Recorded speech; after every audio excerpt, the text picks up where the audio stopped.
दो लोगों ने लगभग एक जैसा सवाल पूछा है सिटी एंजियोग्राफी के बारे में। मुकेश जी जानना चाहते हैं सिटी एंजियोग्राफी इन्वेसिव एंजियोग्राफी का डिफरेंस, जबकि मयंक भाई ने एक वीडियो पोस्ट किया है जिसमें बताया गया है कि सिटी एंजियोग्राफी बहुत ही अच्छा है, इन्वेसिव एंजियोग्राफी ना करे। सिटी एंजियोग्राफी तो बिना डॉक्टर के एडवाइस के भी किया जा सकता है वगैरह वगैरह। तो मैं कुछ बातें क्लियर कर देना चाहता हूँ। सिटी एंजियोग्राफी और कैथेटर एंजियोग्राफी दोनों में ही कॉन्ट्रास्ट नाम की दवा का इंजेक्शन इस्तेमाल होता है हार्ट की नसों को देखने के लिए। अब सिटी एंजियोग्राफी में क्या होता है ना कि हाथ की नस में दवा का इंजेक्शन दिया जाता है, फिर वो दवा या वो जो कॉन्ट्रास्ट है पूरे बॉडी में स्प्रेड हो जाता है, फिर उसका छोटा सा हिस्सा जो हार्ट में पहुंचता है उसकी मदद से हार्ट की नसों में ब्लड फ्लो को देखा जाता है कि कहीं उधर कोई ब्लॉकेजेस है या नहीं।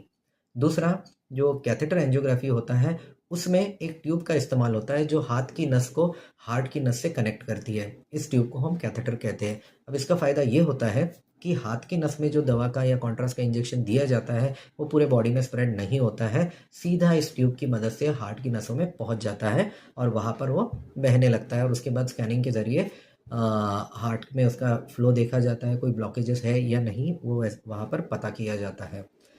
अब इससे फ़ायदा क्या होता है? पहला, कि कैथेटर एंजियोग्राफी में क्योंकि कॉन्ट्रास्ट कम लगता है, क्योंकि बॉडी में कहीं कॉन्ट्रास्ट वेस्ट नहीं होता है, सीधा हार्ट में ही जाता है।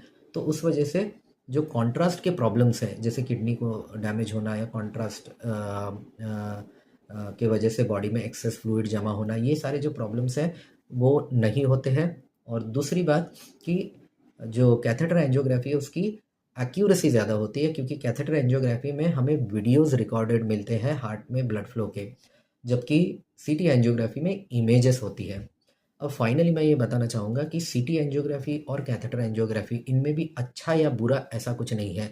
हर टेस्ट का अपना एक पर्टिकुलर इंडिकेशन होता है, एक सही जगह होती है। तो आपकी जांच करने के बाद आपके डॉक्टर, आपके कार्डियोलॉजिस्ट जो भी आपको एडवाइस करते हैं वो करिए। अगर वो सीटी एंजियोग्राफी कहते हैं तो वो करिए, कैथेटर एंजियोग्राफी कहते हैं तो वो करिए। ऐसा नहीं है कि सीटी एंजियोग्राफी बेहतर है या कैथेटर एंजियोग्राफी बेहतर है। और डॉक्टर की एडवाइस के बगैर तो कोई ऐसा टेस्ट मत करिए, क्योंकि जैसे मैं बताया इस कॉन्ट्रास्ट के इस्तेमाल से किडनी को नुकसान होने का प्रॉब्लम है। और दूसरी बात, ये बड़ा महंगा टेस्ट भी है। सिटी एंजियोग्राफी का भी 10-15 हज़ार का खर्चा लग जाता है। तो अगर आप जब वो कर लेंगे तो बाद में आपके डॉक्टर ने बताया आपको कि ये सब कराने की ज़रूरत ही नहीं थी, तो बेकार में ही आपने वो कॉन्ट्रास्ट का भी रिस्क ले लिया और अपने 10-15 हज़ार रुपये भी बेकार में वेस्ट कर दिए। तो डॉक्टर की एडवाइस के बगैर प्लीज़ कोई भी टेस्ट मत करिए। और हाँ, सिटी एंजियोग्राफी और कैथेटर एंजियोग्राफी पे मैंने बहुत डिटेल्ड वीडियो बनाया है फर्स्ट हार्ट कार्डियक सेंटर के चैनल पे, उसका लिंक मैं नीचे डाल दूंगा, उसको आप ज़रूर देखिए।